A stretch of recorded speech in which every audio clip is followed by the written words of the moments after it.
Okay. Maybe that would get more people to join. Yeah. And, you know, invite them from this life and their past lives can also join. That's right.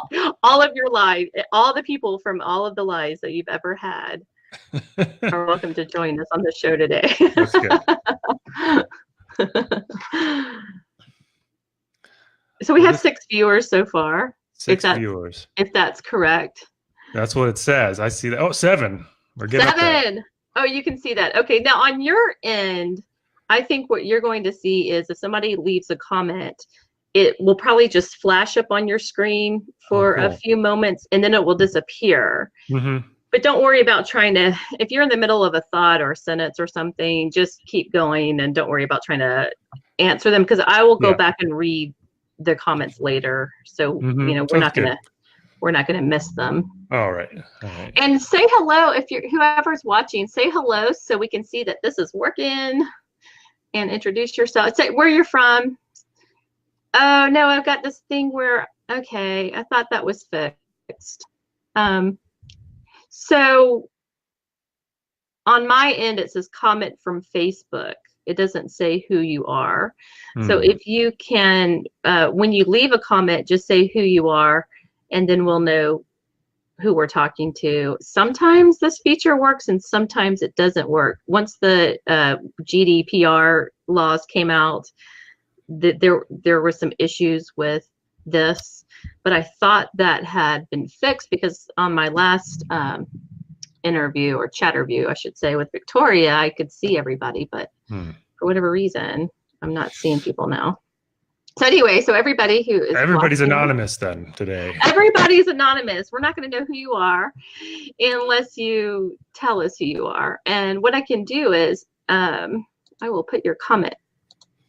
See, I can put your comment. See, comment from viewers. Comment from viewer says hi. Hi, viewer. Hi, viewer. You know, here's another viewer. That's what I get. So in the past, I was able to see your little Facebook profile picture would pop up here, and your name would be up there. Now it's not doing that. So, oh, here's Gail from Wisconsin. Welcome, Gail. Thank you. That's exactly what we need you guys to do. Great. We appreciate that. And Richard from Big. Is this Richard Nongard? He commented on my post. He said, "I'm here in my current life." Okay, awesome. And I love that we have people on, you know, both sides of this issue. Not issue. What do you want to call it? Both sides of this controversial topic. Controversial debate. Debate within our profession. And somebody from Colorado is telling us hi. And oh, Dee Dee from Toronto. Hey, Dee Dee. Hi. Okay, fantastic. So I love that we have a good mix of people here who are, you know, kind of for past life regression, and people who, I'm not going to say against past. Well, maybe I got a comment here from somebody on my post that says that change your settings on the video, it is not showing, and maybe that the other person on the video doesn't have public settings. I want to hear it. I'm not sure. Change your settings? Oh, who? Yeah, I'm not sure what's happening there, because I'm seeing and hearing myself when I check the video. So I'm seeing and hearing myself. Can everybody else see and hear us, or is there something we need to do? Can everybody see us okay and hear us okay? Just let us know in the comments. Yeah, I just tested it on my end and it was working for both. So all right, and I just closed out my Facebook because I was hearing an echo.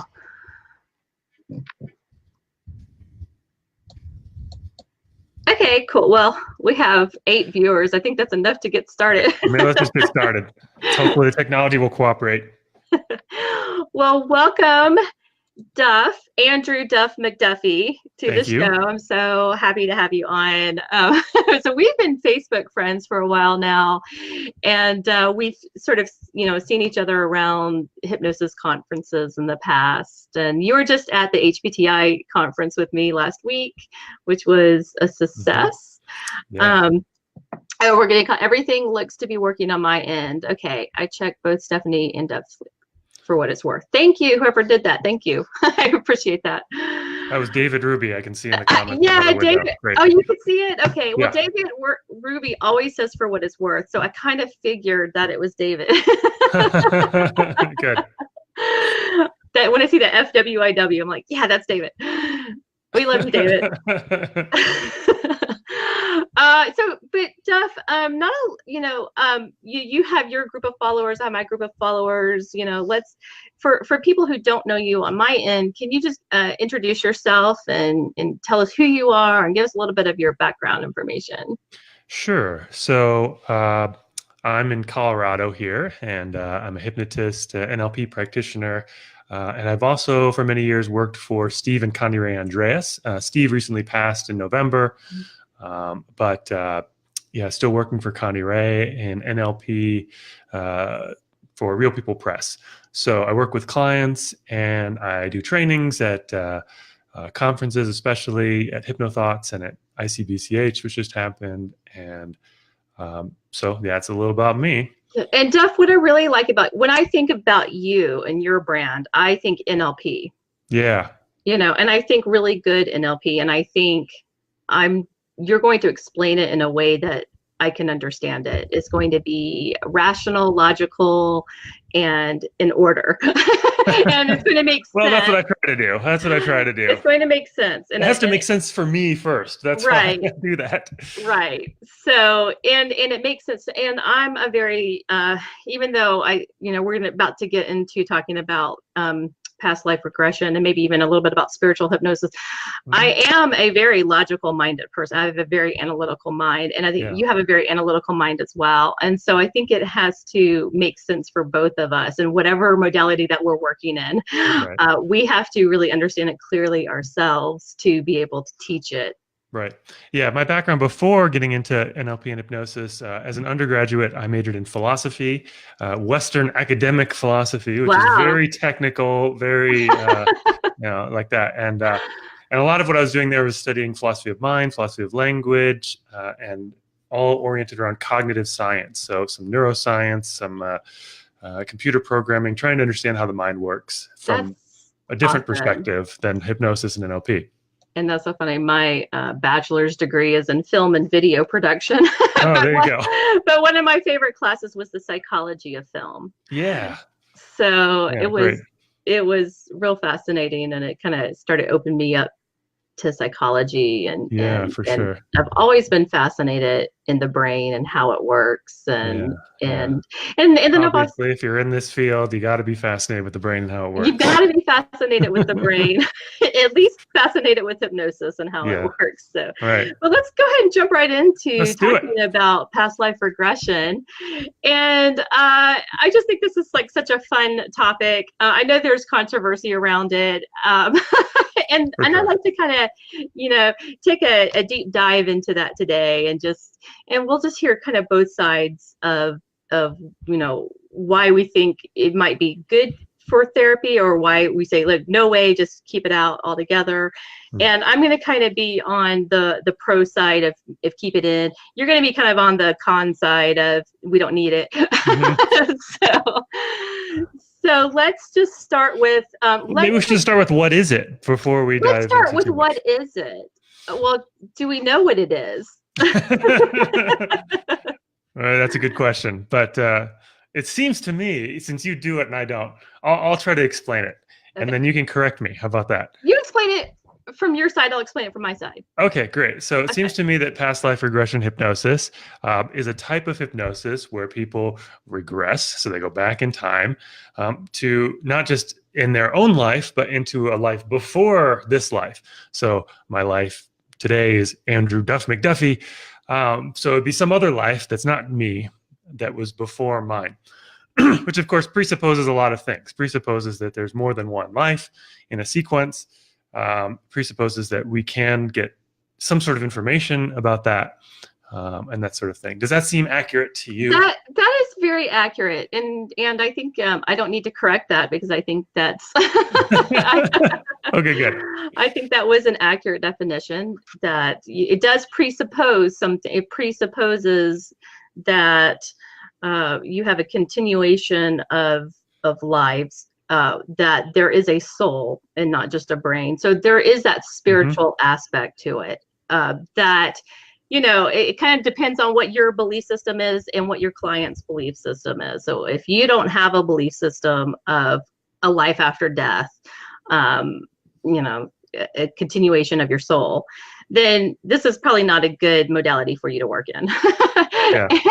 and conversely too, you would never want to use past life regression on a client who does not have or share in the same spiritual belief. So we'll put it out there that I think there is a spiritual belief to this. I'm not going to say it's a religious thing, but a spiritual belief. And I think that most people are spiritual.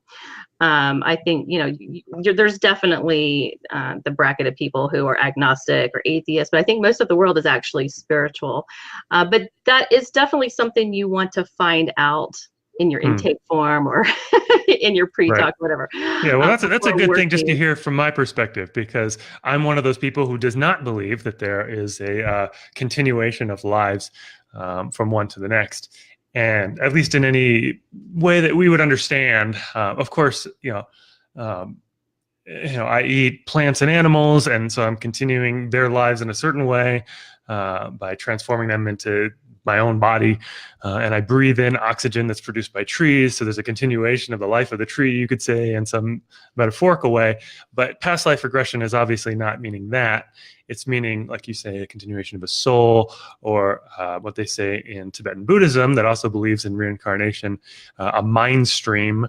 So they don't use the word soul because in Buddhism, souls are bad, but mind streams are okay. It's complicated. Yeah, it kind of depends on what sort of religious belief you're coming from. And let me just tell you, when I started out as a hypnotherapist over a dozen years ago, I was coming from a Catholic Christian background, and we were not allowed. I mean, that's not in the dogma. You don't have reincarnation in the dogma. You're not allowed to believe in reincarnation. That's not part of the catechism, no. It's not a part of the catechism. And in fact, before I became a hypnotist, I actually made sure that it was okay from the Vatican that I was using hypnosis. Oh, wow. And it is okay. Wow, they're okay with that. It's okay if you're using hypnotherapy. The ruling is, as long as it's in a therapeutic setting, you're helping someone, you're not using it for evil purposes. Which dark magic. Yeah, you can't do that anyway. You're not using it, to control people, which we can't do anyway. So that kind of thing. But as long as you're using it for, I was like, okay, well, I'm using it for. Interesting. I didn't know the Catholic Church was okay with hypnosis. That's good to know. They're okay with hypnotherapy. Hypnotherapy. Yeah. Because some evangelicals are definitely not okay with hypnotherapy, right? Yeah. But I have to tell you that I went sort of through a crisis of faith, and I actually lost all faith at one point, and I would have considered myself agnostic at that time. And that's what I was doing, a lot of brain-based research during that time. Right. I had also a lot of things going on in my personal life that sort of contributed to that. I wouldn't call myself an atheist. I would have said agnostic, because I was, I could never really just shake the fact that I felt like there was something larger than myself. Sure. The supreme, I don't want to say being, but just, I don't know. I just thought that there was that we were connected in a larger way. So, so I just sort of reserved judgment. When I started doing past life regression, it was really weird for me at first because, well, first of all, people were requesting past life regression. Right. And I didn't touch it. I sent them to the guy in Atlanta who did it. And I'm outside Atlanta. I'm in the suburbs. But I sent them into this. All right, the wackadoos are all in the city. Okay. And like the normal people are here in the suburbs, right? So I'll send you to the wackadoo in the city. But then I started thinking, well, if people are requesting past life regression, I don't have to believe in it if that's what they want. Why am I, sending people away? Why am I losing money? Right. But plus I thought this would be something good to have in my toolbox, because I had heard that people could spontaneously go into a past life. Mm. And I wanted to know how to deal with it if that happened. I Mm-hmm. was trained in age regression by that point, so I knew how to deal with abreactions and that kind of thing. So I kind of had an idea of what to do, but I thought, well, you may as well just get properly trained in it. And I'll just hold judgment. If my client believes in it and the subconscious is giving them some sort of message and it's helping their life in some way, I don't see why I shouldn't use it. Mm-hmm. And So so you took sort of a pragmatic view on that the client already believes in it, and it's useful for them. So go for it. So that's something that I might be able to agree with on there, because that's how I started in it. That's how you started on it. That's how I started. But I have to tell you that after, working in it for, more than 10 years now, it started to change my own belief system. Right. And now I actually do believe in it. I do believe in reincarnation now. I do believe in past lives. It would be really hard for me to convince me otherwise now, just because of the amazing phenomenon that has happened in these past life regression sessions. So, whether that's real past lives or whether it's the subconscious just giving amazing facts that people wouldn't know in 2019, then either way, it just says that the subconscious is in the brain is just so much more powerful than we ever can even imagine that it is. Right. But it has, I'm kind of the wackadoo person, and it worked on you doing the process. Doing the process kind of changed my belief system a bit. So, there's always that, okay, I'm not going to be 100% convinced, because the thing is that there is no way of getting proof or evidence. That's the challenge that I have currently. So I come from a different place, obviously, and it just doesn't make any sense to me. It's totally nonsensical to me that people have a stream of lies one to the next, and that they're mostly or all human, and that you can remember things that are accurate. We can't even remember. Always all human. Okay, that's a good counterpoint. But often they're human. They're more human. They're often human more often than would happen by chance or by the number of humans there are. So, for instance, like in 1900, there were 1.7 billion people. Now there's 7.7 billion people. So if you go below 1900 in your past life regression, there's like a 1 in 5 chance that you'd be human. Well, sometimes they're aliens. Just saying. Sometimes they're aliens. Sometimes are there aliens, though? That's the question. Sometimes this is their first incarnation as a human. Okay. Well, so there's different things that can happen in the experience. Okay. And sometimes there's things that are definitely false. So like actress Shirley MacLaine, for instance, she did past life regression and recalled a life in Atlantis, a fictional city that is said to have sunk into the ocean. We've never found it. And importantly, she said procreation among the Atlanteans occurred through the mind in deep meditation, that's just not a thing. That's not how biological organisms reproduce. They reproduce either sexually or asexually. And so to me, that's just clearly imagination and fantasy, right? It might be useful fantasy for Shirley MacLaine, but clearly it's not true. Well, I think with the level that we're vibrating on today, then yes, we have to use reproductive organs. But but if you go back, so in my logical mind, this is how it makes sense to me, is that my belief is that we are all connected and there is no separation. There's only the illusion of separation. And we're on this planet, and this planet is like a hologram, or it's like virtual reality. Okay. And, we can sort of change that reality. But we're here to learn, to grow. This is sort of a test that we're going through. But if we're all connected to this one cosmic, source, this energy, and in this energy, there's infinite possibilities. If there's infinite possibilities can exist, and it could exist in like multiple dimensions and whatever, then that kind of says to me, like, you don't have to be limited by just what's here on what we see and, by our senses, what we see and hear and think and feel on this planet. You don't have to be limited by it if you remember who you really are, how much power you really have.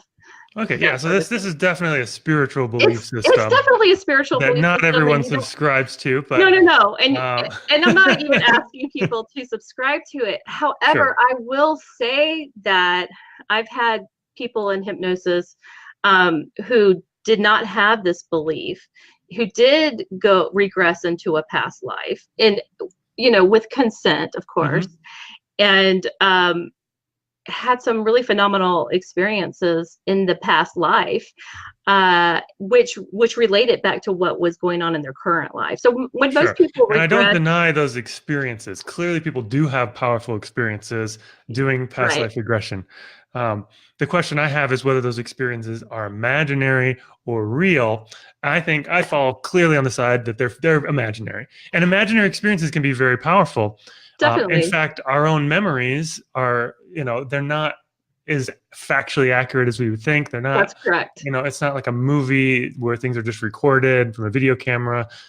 They're creative as well. And every time we recall that memory, we change it a little bit.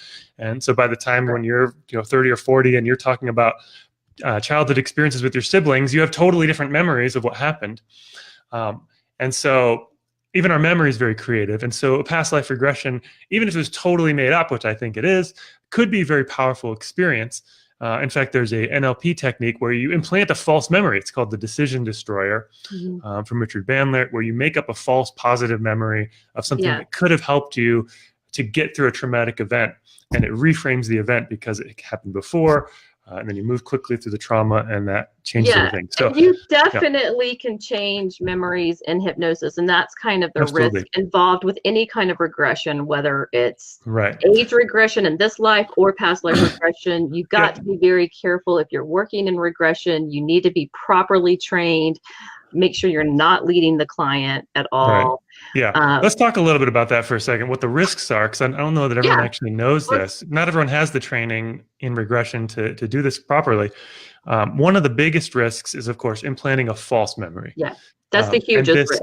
And this happened in some very prominent court cases.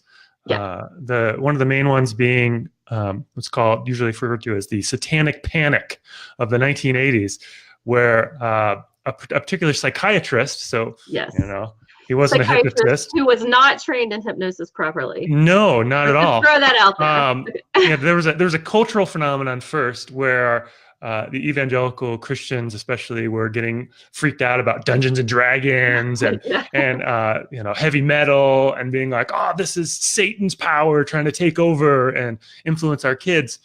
And then there became this sort of rumor or meme that floated around that said kids are being, hurt by caretakers in daycares and that sort of thing, and being subject to satanic ritual cults. And there was a particular court case in which several daycare workers were, brought into the court and said, and the claims were ridiculous. Like, you were slaughtering animals in front of these preschoolers and, getting them to do this and that. And, it wasn't true, but some of these things came back in memories when this psychiatrist led people into regression. Yeah. And it feels, when you're in hypnosis, it feels real. These memories feel real. And when you come, when you come out of it too, it feels like, because you can change people's belief systems in hypnosis, fortunately or unfortunately, depending on how you use it, right? And so they really believed that what happened to them was real. It felt real, right? And this tore apart communities and families. This guy led people to believe that they were abused by their own parents when it didn't happen. And Right. part of this was that there wasn't a lot of awareness around child sexual abuse. So that was also just coming to the surface and getting confused with this sort of paranoia around satanic cults that didn't exist. Right. And so it's complicated in these cases. But the key message, I think, is that regression can implant memories that never happened. And people really believe that. Right. In fact, under polygraph tests, they will say, yes, this really happened to me, and they will pass the polygraph test. Yeah, and to this viewer here, we're just really talking about regression in general, that you just have to be really, careful, because you can implant false memories, whether that's age regression or past life. And right. If you're going to be using regression hypnosis, just make sure that you're thoroughly trained in it. Wendy Weber trains in it. She's great. Make sure that you take it from, you're training from someone who's ethical and knows how to give you the proper training, so you understand everything behind it. Plus, abreactions, you need to know how to deal with abreactions. Those happen more easily with regression hypnosis than other types of hypnosis. Right. And this is actually, I'm trained in an NLP style. I actually don't do standard regression at all.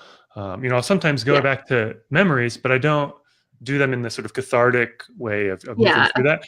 Not that doesn't sometimes work. I have seen that sometimes work, but I think the risks are just too great personally. So I do other stuff like the movie theater technique from NLP to get distance from a traumatic memory. Yes. Or you want to dissociate them from the experience of having the reaction, right? Right. Yeah. So you're seeing it way over there in black and white and small and all of that. Exactly. Or re-imprinting. There's various methods. In core transformation uses a timeline method after you have a really positive resource state. So there's various ways to do that. But here's a question for Duff. It popped up from viewer. We don't know who you are because we don't know who you are yet. But question for Duff: wouldn't it be possible to presuppose that past life regressions are just something the unconscious draws from that may be real, quote real, or maybe just a metaphor, just the core states or parts in core transformation of the eyes and wholeness process? Yes, you could presuppose and even make it explicit that what the past life is not real. It's just a metaphor. And that to me would be quite a bit better. Some people will still believe it, of course, because there's an idea in the culture. And then there's spiritual beliefs like Stephanie has, which many people have, that they are real. So from my perspective, as a non-believer, I wouldn't want to install a belief in something that I don't think is real. But obviously, other people have different beliefs there. So, but it could be potentially pragmatic or useful to just operate from that frame. On the other hand, I don't feel like it's ever necessary to go there. None of my clients have ever brought up past lives, maybe because I don't believe in them. Yeah, you advertise for them. If you advertise for it, you're more likely to get clients that say that, obviously. So I've never felt the need to go there when I have so many other tools that can be useful just in the present. Okay, someone wants to know, how do you explain people speaking in totally foreign languages when in trance in a past life? So that's glossolalia. They do that in evangelical churches and in a lot of different traditions. And it's never been shown to be an actual foreign language that someone doesn't know. It's gibberish. It maybe sounds like another foreign language. But I haven't seen any examples where it's actually a foreign language that the person has not learned. I speak in, this is also called speaking in tongues, and that happens to me spontaneously when I don't even know what I'm saying. I'm at night usually. Yeah. And my poor roommates, like poor Tracy, I roomed with Tracy, and I keep them awake because I'm speaking in I don't even know what I'm saying. I have no idea what I'm saying. I'll wake myself up. It used to scare my husband, but he's like so used to it now. Yeah, yeah. I had a roommate in college who would just speak out loud in English. And one time he was like, "Mom!" I thought that was hilarious. So,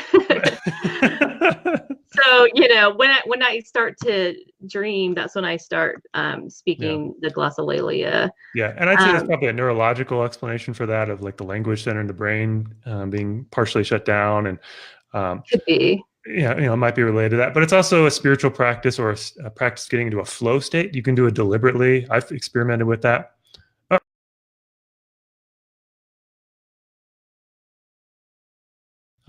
Here? Oh no, there she's there. Okay. Sorry, guys. This is not the most stable platform ever. Okay. Anyway, glossolalia is interesting. It's a whole different topic. But anyway, so another comment: could the subconscious tapping into some sort of genetic knowledge? Now that's interesting to me. I've thought about this in terms of like, if you did have past lives, they would be your mom and your dad, genetically speaking, right? And maybe your grandparents. That's not typically what people experience in past life regression, though. So that's another reason why I'm like, it's probably your imagination. Because to me, it would be more like you would be tapping into your mom or your dad's past experiences. But maybe you can speak to that, Stephanie.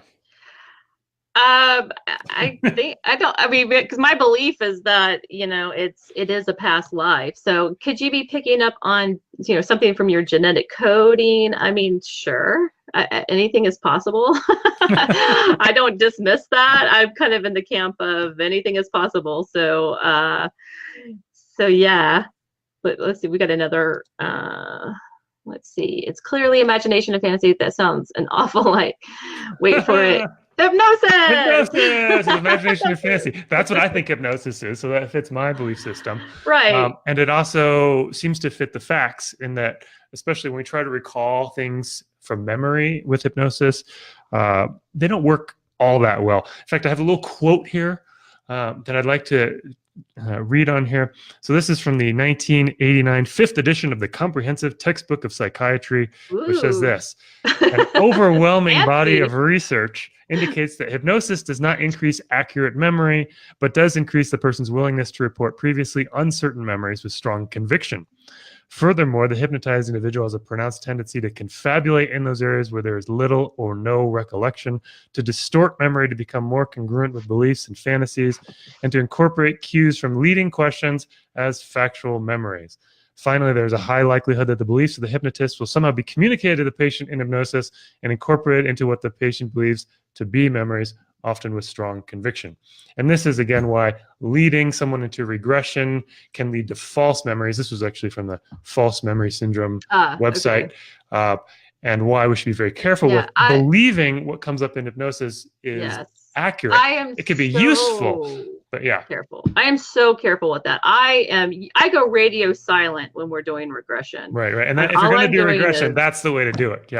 Yeah, I'm just recording, but I'm, if I ask any prompting questions, it's then what happened next? Right. Then what happened next? And then what did the aliens do? What did the aliens do? Or, Yeah, you don't want to introduce content like that. Is your uncle touching you now? No, you don't want to do anything show me on like the doll. That. Right? Yeah, exactly. Right. You don't want to do anything like that. It's then what happens next? That's it. That's the only thing that I say. And in NLP, that's what we're really taught to do too, is to allow the person to have their own experience. I think it could be potentially, someone could still tap into cultural factors, like with the Satanic Panic. It was like a cultural phenomenon that was going on. And so they could still be led by something that you're not doing, but that society is doing something. Sort of a mass hypnosis sort of a thing. Right. Okay, this says maybe we're all one soul having different compartmentalized experiences in different bodies and incarnations. I mean, I kind of believe that. So this is another question that comes up for me when someone says it's my past life. Like, well, how do you know it's yours and not somebody else's? Like, there's no way to determine any answers to these questions, which to me is like you could be tapping into someone else's past life. Yeah, somebody else's past life. Whose life is it anyway, right? Oh, that's a good point. I never thought about it that way.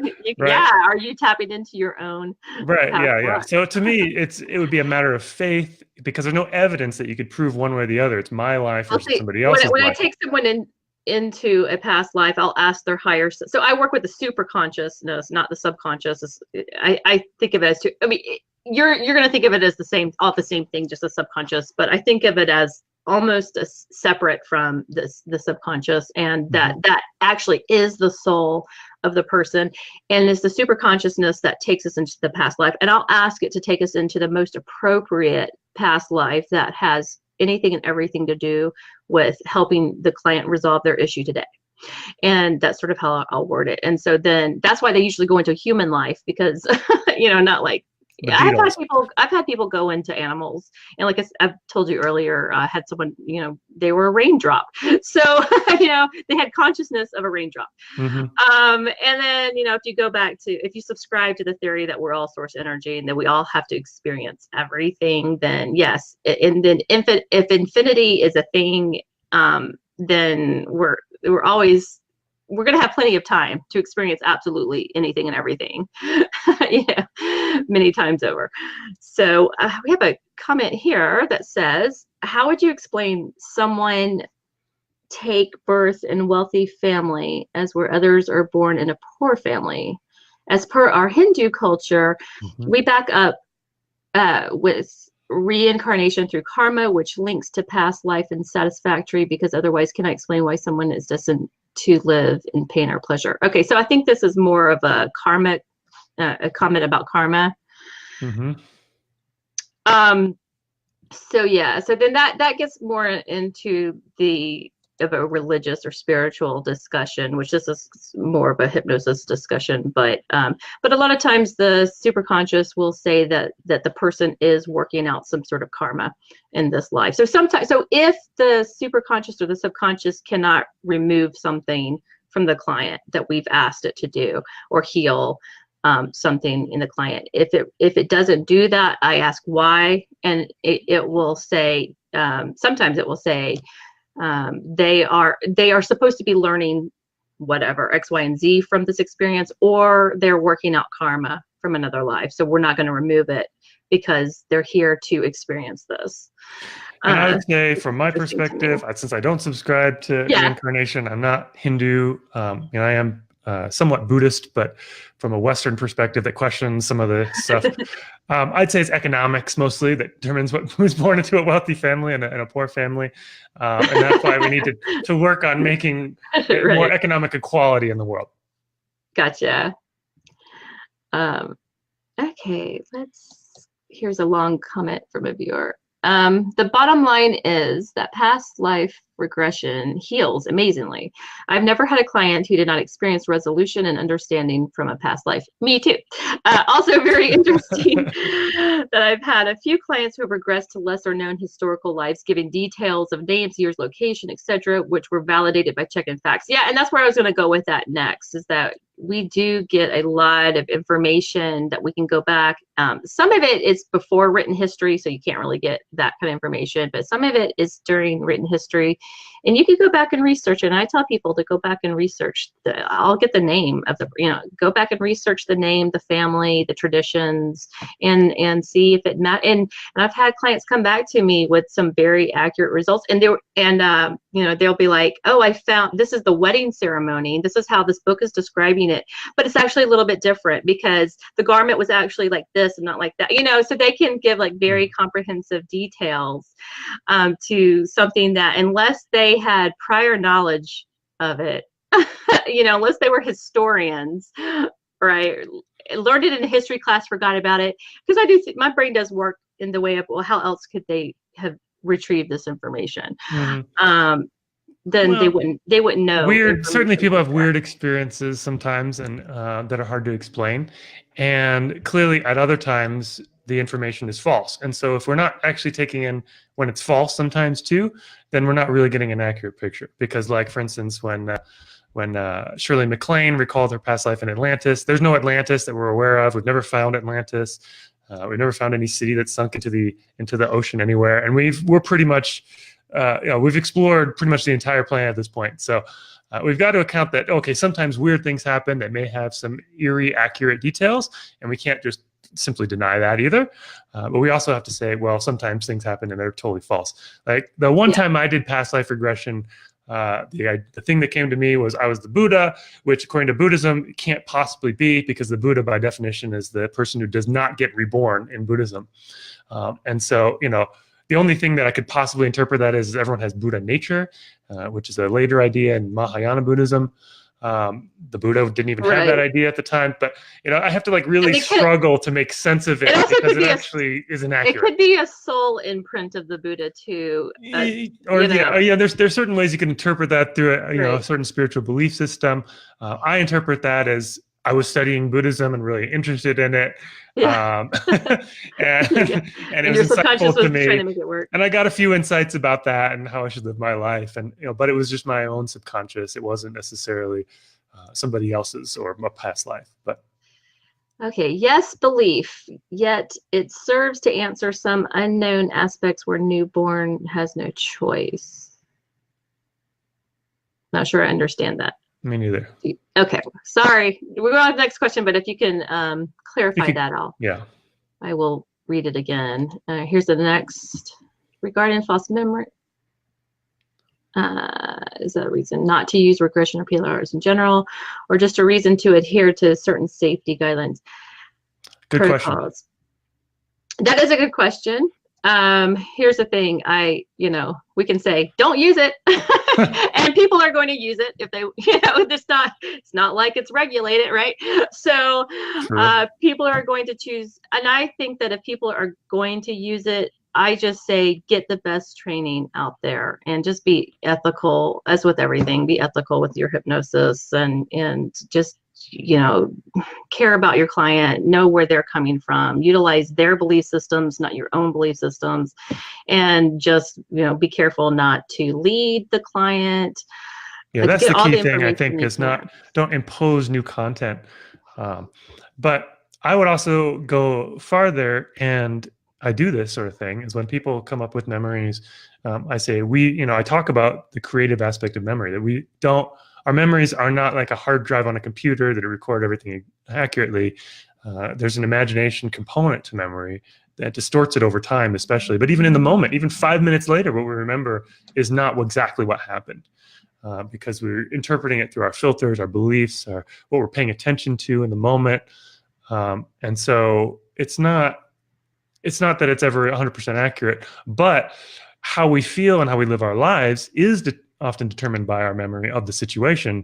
And so adjusting that can be useful, but just don't take it all too seriously is really the bottom line, from my perspective. Yeah. And somebody is saying past life memories, a nice metaphor. So it's, it's totally your beliefs. It could be a metaphor.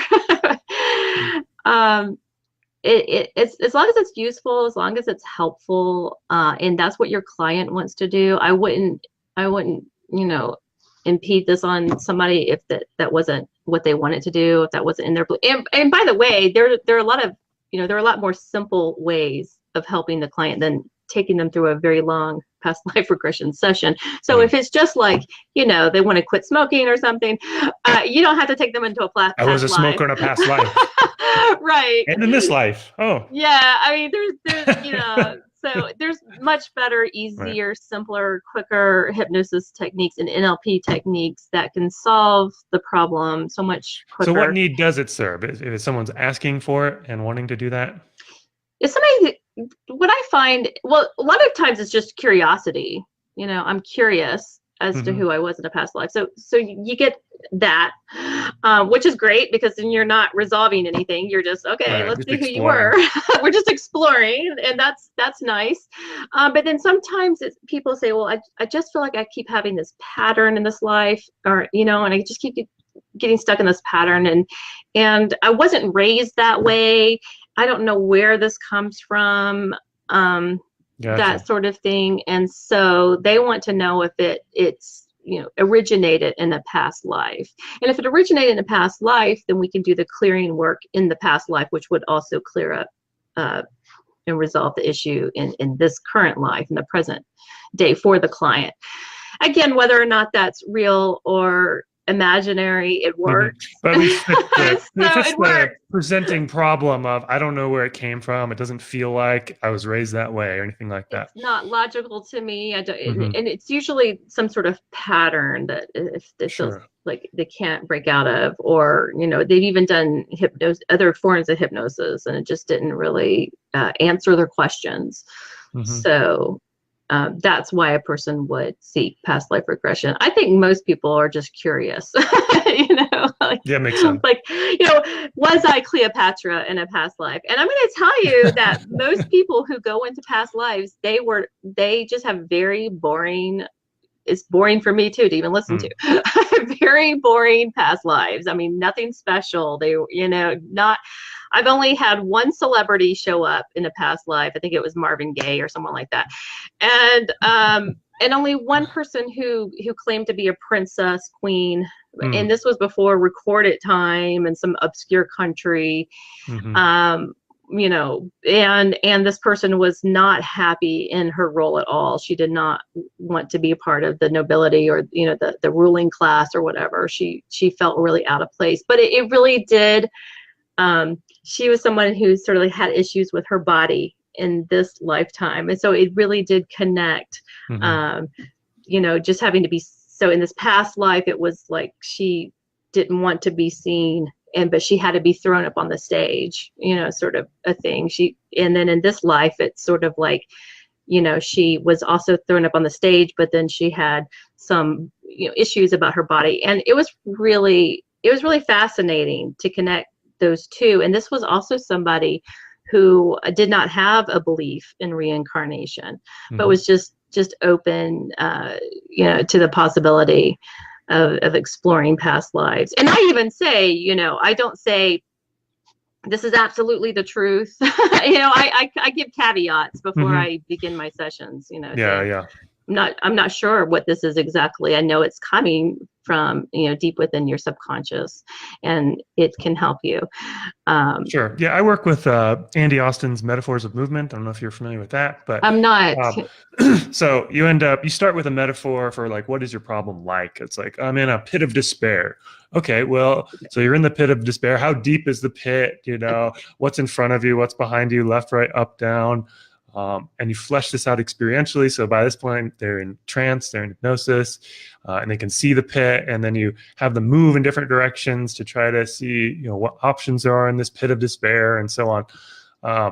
And in that, it's sort of explicit that the pit isn't, you know, you're not really in a pit, right? You're a human being walking around doing your thing, but metaphorically you're in this pit. And you can imagine what it feels like to be in the pit, and you can BACOG a pit and all. And really fascinating things happen from that, though, because then you start you're coming up with these idioms. So it's like this. It's like, you know, who put you in the pit? You know, you get into all these details, and it really fits for the person in their experience. But that process works a lot better for me because it also fits my spiritual beliefs, which is they're not really in a pit, it's just a metaphor. It's a very rich metaphor that gives them some insight into how to change things. And see, that's how I think of the whole world. This doesn't really people say hypnosis doesn't exist. Well, I don't think anything exists. I think nothing exists. We just translate it through our senses, right? Right. But well, I mean, that's a very deep conversation about neurology and what's out there and versus what we're experiencing. You know, the color red does not exist. We translate it as red, and we all agree that is red. You know, but it's not really.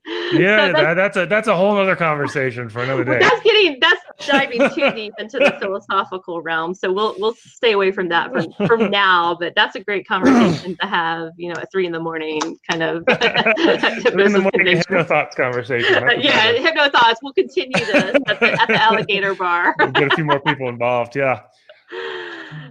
Okay, what are your thoughts, if you have any, of Rupert Sheldrake's morphic resonance and the possibility of channeling something energetically through a PLR, real or imagine? Ooh, that's a loaded question. Indeed. So that also sort of goes back to your belief system. If, you know, you can channel entities through hypnosis, and I do think that is a possibility. So I'd be very careful with that.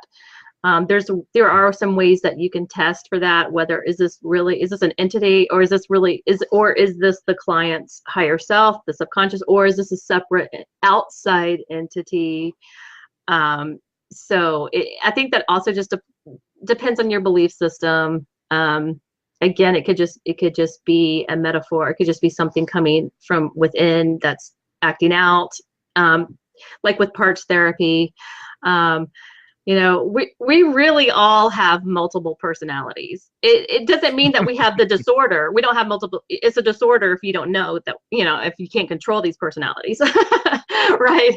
But we really have all, you know, we have ego states that developed as, we were growing up. We were, and we've got the inner child, and we've got the adolescent, and then every time we've had a trauma, an ego state pops up to serve as a coping mechanism to help us get through that trauma.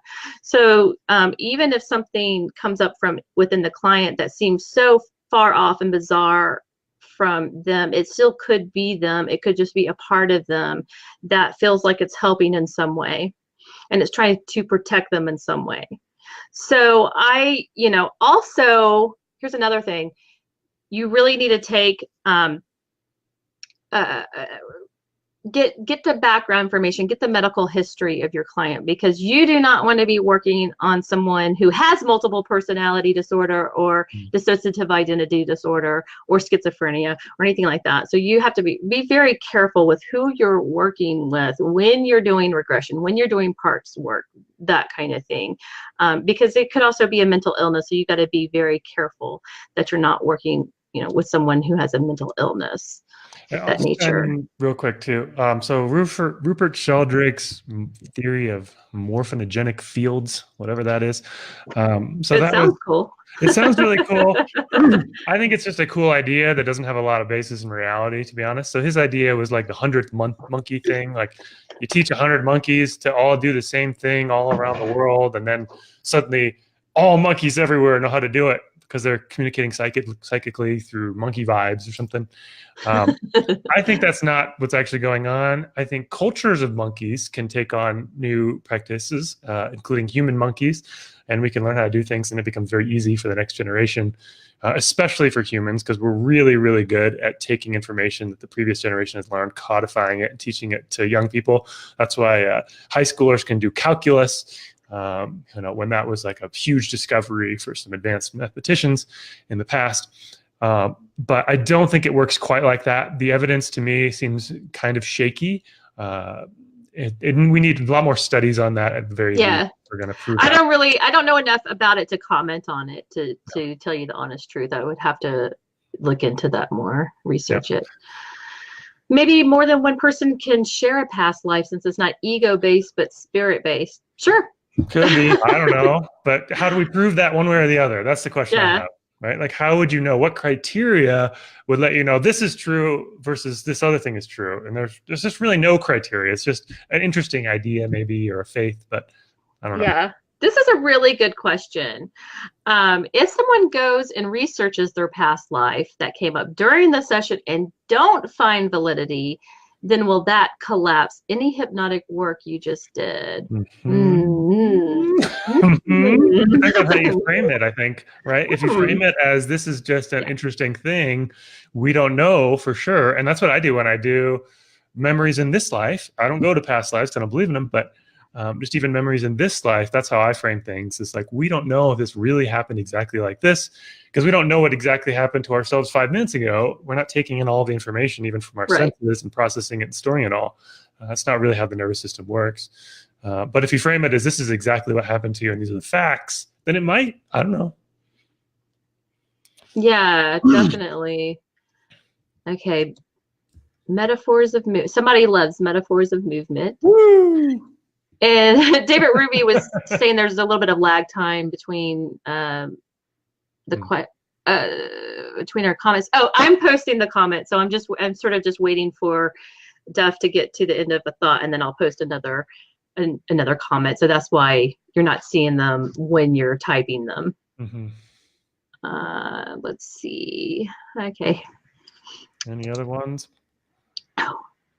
Regarding metaphors of movement, I think it's possible to set up PLR similarly as a metaphor, or at least present that as a possibility, so you keep it neutral, so that you do not interject your own beliefs into the process. Any thoughts for? Do not ever interject your own beliefs into any process. Good point. Yeah. That you're doing. Maybe suggest out of trance, like, this is my belief. In trance, they're going to be more susceptible to it, so maybe not. Right. Yeah. No, I think that's definitely one way you could work with it. I think Michael Watson presents it that way. I didn't watch his thing on past life regression, but he presented like 5 or 6 different ways of looking at past life regression, and one of them was that it's just a metaphor. Let's see what happens. Yeah. Like metaphors of movement.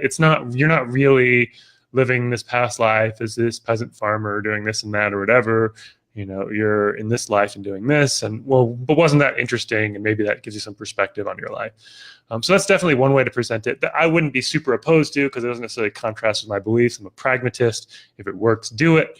Yeah, that's for me the bottom line. If it works, do it. But do it ethically and do it within the client's belief system. Right. So, the only counterexample I could think to that, which somebody may be thinking if they're watching this and they're kind of on my side of the street here and don't believe in this, is that it might, they might think it presents our industry in a negative light because it makes us seem very woo. yeah. I can see some points to that. Also, some people might believe it anyway, even if you frame it as a metaphor. I've seen that. There was an interesting example of that in college. I saw a magician and mentalist do a skit for the college campus, and it was super interesting. And after each trick, he showed how he did the trick, except for the last one, which was amazing. And there was all these things going on and all these different locations in the room, and he never moved. And it was just like, how did he do that? And he didn't give away that trick. But after all the previous tricks, when he told him, he said, I use my 5 senses to create the illusion of a sixth. I used my 5 senses to create the illusion of a sixth. And then he didn't give away the last trick. And then as we were walking out, people were like, wow, that guy had psychic powers. I'm like, oh, he said he doesn't have psychic powers. He said he uses the 5 senses to create the illusion of a sixth. So even for someone who's straightforwardly saying, this is just a metaphor, this is an illusion, it's not real, people will still believe that it's real. People are going to believe what they want to believe. They want to believe what they want to believe. And maybe it's because it makes them feel better or whatever. Right. How would you explain someone had a fear of death and they don't have any belief to sustain continuing life after death in hypnosis? All right, let me reread that one. How would you explain someone had a fear of death and they don't have? By the way, Duff, it's the hour's almost over. I'm good to keep going if you are, but yeah, I can keep going for a few more minutes. Yeah, just okay, because we have more questions. I want to try to get to as many questions as we can before we end. I'm not quite sure I understand this question. I'm not. Could you, whoever wrote that, could you please rephrase that question in the form of a question? No, all right. Why? Why do you want to explain it? If they have fear, help them work through it and achieve their outcome. Why do we want to explain what? What? I don't know. But I don't know. If they have a fear, help them work through it and achieve their outcome. I agree with that. Yeah, I agree with that too. But I don't know what the it means. Okay. Yeah. Okay. Maybe we'll get some more information here. Yeah. Okay. I took. Oops. Let me see. Oh. Heck. There he goes. Okay. I took Michael Watson's PLR course. Good. He I guess emphasize or to stay neutral and work within your client's belief system and not to introduce yours. That sounds a lot like Michael Watson. Correct. Good guy. Michael, I need to have you on my show, Michael, soon. I'm going to be on his show, I think, in April. Oh, is that it? Is that it? All the questions? I think that's all the questions. If I missed a question or a comment, go ahead and type it in now because we'll stay on for a few more moments to answer any more of your questions. Oh, here we go. I think we've got clarification to that last question. The last statement someone was answering to the previous life death question. All right, so not for us. Okay, cool. Thank you. I'm sure that was David. Thank you for clarifying that for us. I think it was. Cool. All right. So we've covered the whole gamut here. I think we've covered. Yeah, I think I don't know what a gamut is, but I think we've covered it. I guess it's like a gamut, but I don't know what that really is either. I probably knew in a past life. Yes. Yeah, we probably walked it or whatever in a past life. Whatever you do with gamuts. Whatever you do with gamuts, We did it. We did it. Awesome. So, I don't know if we, convinced anybody or changed anybody's minds. That really wasn't what this was for. It was just to have a friendly conversation around it because there's so much interest in past life. I think it's fascinating regardless of whatever your belief system is. I think it's really, it was Ruth clarifying it. Thank you, Ruthie. I didn't mean to call you David. But David usually clarifies things for me. Okay, we've got another question for both of us. Are either of you, or do you say either of you familiar with the egg? The egg. The egg. It's Like what's in for quotes, breakfast. the egg is what's for breakfast. I've never heard of that. If it's a process. I don't know what you mean. I don't know. No, I guess not. The It must egg? be some process of some sort. That's what I'm guessing. Yeah, I haven't heard. But I'm not familiar with it. Or if I've heard of it, you'll need to refresh my memory because I'm not picking up on the clue of the egg there. It's round. I'm getting a white color. Yeah, I'm getting an oval shape. Oval shaped. No, we don't breakfast. know. No idea. No idea. Ruth says you can call me anything. Just don't call me late for dinner. All right. Okay, awesome. All right. Anyone else? This is your last. Going once, going twice. Oh. I had an idea. Okay, what's that? Why don't you tell us more about where we can learn about you, your website, your product? Yeah. So I don't have any products right now, but I am coming out with some soon. BoulderHypnosisWorks.com. Currently, it redirects to my old website. I'm creating a new website, and there's going to be products and email list and all sorts of goodies. I'm creating a product for a technique that I'm developing or have developed called the rapid centering technique. It's kind of an NLP style technique that allows you to work with just about any emotion or stress or anxiety and shrink it down, put it into your center, reabsorb it so that you can feel centered and confident in whatever situation you're in. Works pretty fast too. So I'll be releasing a product on that sometime in the next, who knows, many months. But well, feel free to come into the Profound Somnambulism and Beyond group and leave a link there when you have that. When it's done, I'll leave a link there and people can check it out. Cool. I think the egg shares life with the chicken. And Ruth, you have chickens, don't you, Ruth? I think you do. So she would know. Yeah. Okay, the egg is a prose that expounds on the idea that the entire universe exists for you and you alone, and every life ever lived is just another incarnation of you. Oh, okay, yeah, I could buy that. Depends on what you mean by that. If you mean like me personally as Duff, then that's just narcissism. If you mean something larger than Duff, then okay, maybe I can get on board with that. But well, yeah, I mean, is it well, that's the thing is, I can see how you. Well, the reason I say that is because I worked for some narcissists who were spiritual teachers who very much adopted the first version. Teachers that are narcissists? You're kidding me. Oh yeah. So I can recognize that there's an interpretation of that that's very not okay, and there's an interpretation of that that's very profound and selfless and altruistic and pro-social and right. And I think that's the other thing we can discuss just for a moment too, is that I think there have been some or a few spiritual leaders who have been charlatans who have led people down the wrong road. I met a few personally. Yeah, I worked for them. Yeah, and that's really, I think that's unfortunate. I don't think that's everyone. It's definitely not everyone. Yeah. Or who's in the ministry or who's in the spiritual realm. What do you call it? World, the spiritual community realm. Community. There you go. Leadership. Right. Whatever you want. Fellowship. Whatever you want to call it. Yeah. But there are definitely, so I know that kind of leaves a bad taste in some people's mouths. So and I know that kind of shuts people down with doing anything spiritual. So so be careful with your advertising unless you're going after that community who believes in past lives and reincarnation and all that. Then sure, do all your target your marketing towards that for sure. If you're just trying to get the majority of the population, like for me, I do a little bit of advertising around past life regression. I mean, it's on my website. It's not prominent on my website. It's not the first thing you see. You have to kind of go down dig for it a little bit. And a lot of my past life regression clients are word of mouth, and it's kind of almost like this underground thing.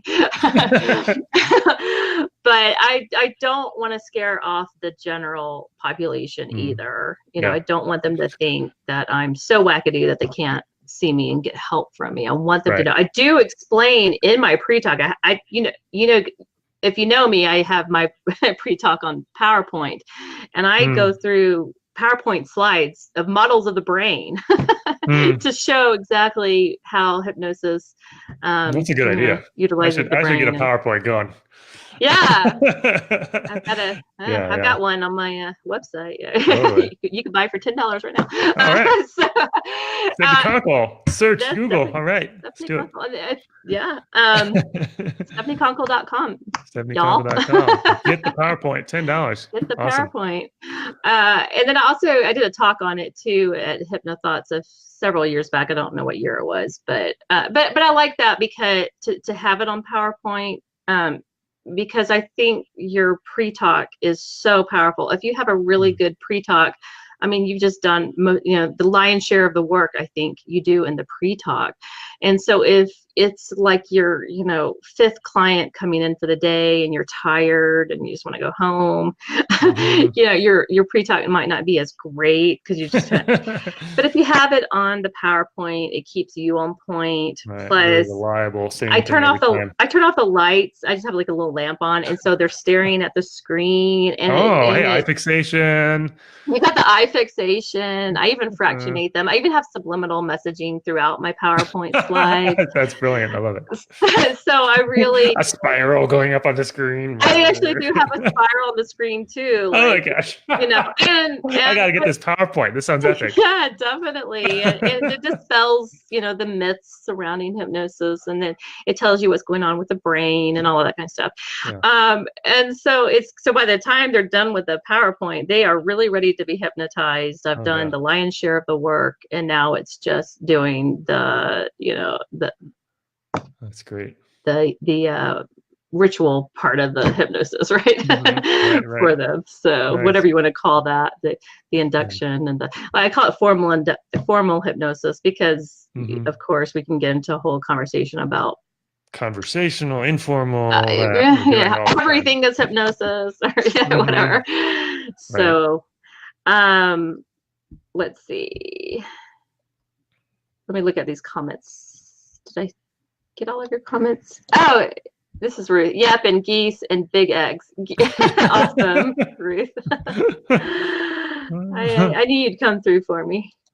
Nice. Okay. If you need help with your site and product library, Stephanie has a good one.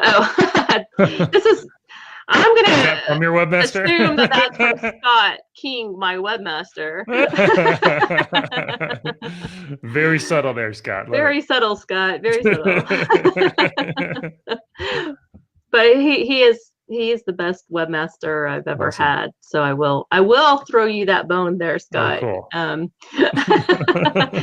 He's great. It helps that he's a fan as well. So, okay, cool. All right. Any last thoughts, stuff?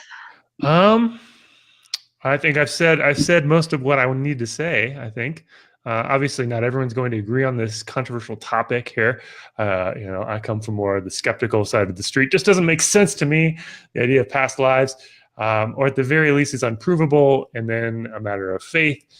Whether you want to adopt something like that or not is up to you, I guess. For me personally, I try to have as few things to hold on faith as possible. Everything else I'm just kind of agnostic about, and past lives is one of those. I do hold on faith that every behavior has a deeper positive intention, only because whenever I've used that as a outcome or as a orientation, that has been proven true. I think it helps create that, but so it's very pragmatic, and I'm a pragmatist. If it works, then do it. But also be aware of the side effects of something. So it might work in this moment, but what happens as side effects, and are those side effects good or bad? And of course, that also depends on how you do things. As Stephanie was saying, depending on how your training was in regression or past life regression, are you leading the client too much? Are you injecting your own content about aliens or Atlantis or satanic ritual cults. Don't do that. Don't do that. Don't do that. Why would you do that? Right? Don't do that. Yeah. So that's where I'm left. That's where I'm left. Just don't do that. And I think that's what we've all learned here today. Okay. don't inject satanic cults into your clients. Don't say. And where was the satanic cult that you had this past life? Exactly. No, don't do that. And I think that it past life regression, if this is your thing, I think it could be a good tool for your hypnotic toolbox. I think it's definitely something that could also be practical to learn, and especially if somebody spontaneously slips into a past life, you'll know how to work with them. I think you have lots of fun with it. Just just take everything tongue in cheek as well, and have fun with it. Of course, no satanic cult leading or anything. Make sure that you learn it from an ethical hypnotherapist. I may be teaching it at some point in the future. So you can always check back in with me on that. And of course, as always, look into my profound somnambulism protocol, because with that protocol, we work with the subconscious, but you can also work with the higher self as well. So if you want to just only work with the higher self and not work with past lives, or only with the subconscious, and that's where you'll get the subconscious dialogue. So you get the subconscious talking through the client's voice while the client is completely dissociated. A lot of times they're daydreaming, and they're not really paying attention to what you're saying. So you can actually have an intimate one-on-one conversation with the subconscious or also the higher self.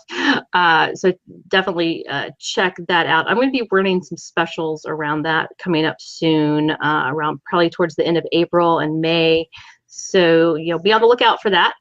And thank you, guys. Thank you so much for joining us and leaving your comments. This was so much fun.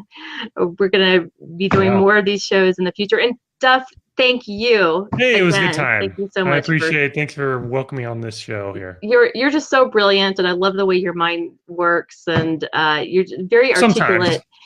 And I love learning from you, because you explain things in a way that's easy to understand. It makes a lot of sense, and you could tell that you were just intelligent and brilliant. So thank you for doing the show. Takes one to know one. Oh, thank you. All right, love you guys. We're out. Bye. Bye.